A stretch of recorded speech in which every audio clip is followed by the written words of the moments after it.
This video does contain spoilers. If you haven't finished Mass Effect 1 through 3, as well as Mass Effect Andromeda, be warned. To understand this theory, we need to look into what exactly the Andromeda Initiative is.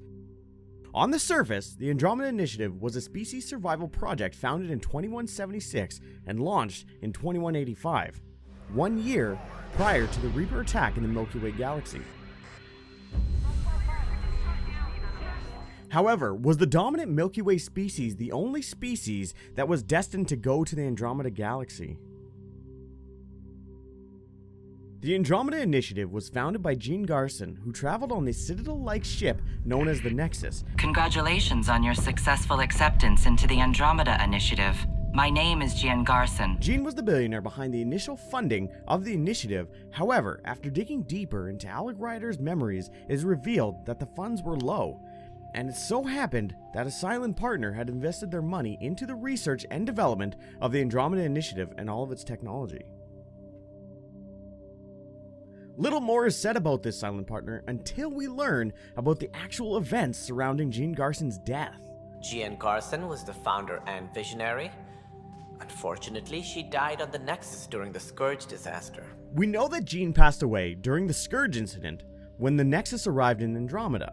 However, further investigation into Jien and Alec Ryder's memories reveals that Jien was assassinated, most likely on behalf of a secret benefactor due to growing concerns Jien had about said benefactor. There. This was no accident. She was murdered. As this incident occurred over a year ago, her killer is likely far away by now. Yeah.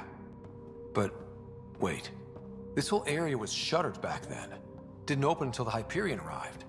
So what was Garson even doing here? Perhaps a further scan of the room is in order. This is Jien Garson. I don't have much time. I've been hiding in the sealed-off sections of the Nexus since we got here. Someone's trying to kill me, and now I can hear them down in the hydroponics area.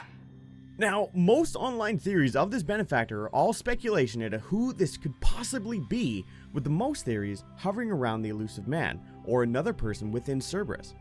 But what if this secret benefactor wasn't just one entity, but many?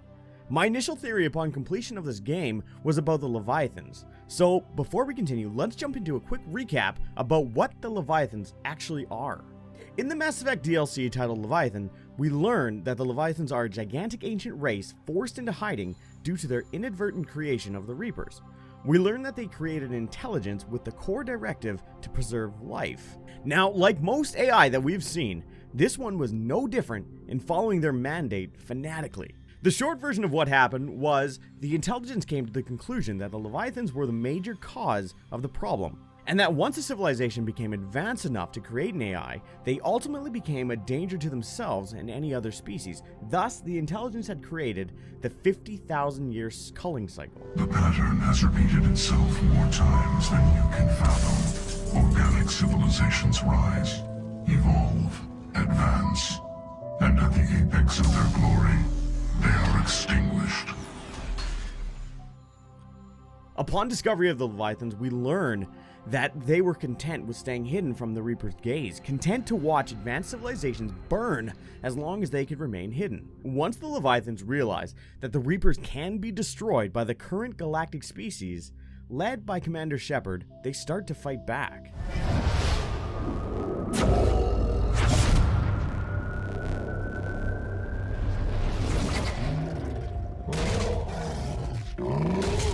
Now, this is where things get interesting. The Leviathans were terrified of the Reapers. Because of this, I immediately jumped to the idea of the Leviathans being the entity behind the secret benefactor.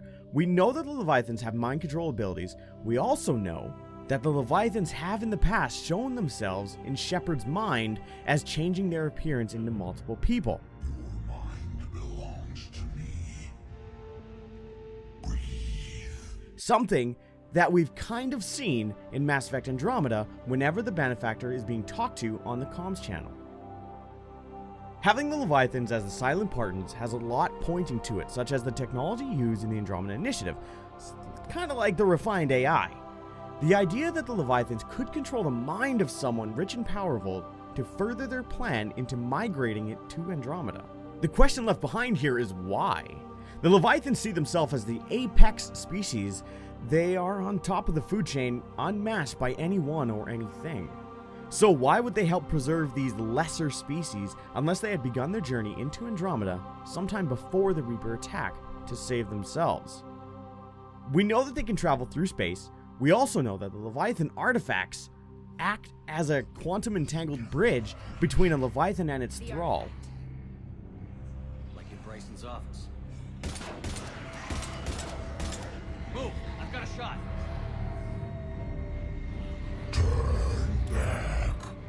So, Leviathan can have Bryson killed and take over this colony, and he can use them as puppets. Quantum entanglement is also a term used when describing Ryders' SAM AI to tell us how exactly SAM is able to communicate with the Pathfinder. I take it you're based here in Sam Node? Correct. This is where my core processing unit resides. However, using quantum entanglement communication, I remain in constant touch with you and the Pathfinder mission team, even over great distances. Now, back to the Leviathans. Because of this control that they have over their thralls, it may be possible for a Leviathan to control an assassin to kill Jien Garson. Now, that's kind of where my theory on this ends, but hey, I mean, it still could be the elusive man, or his daughter Cora.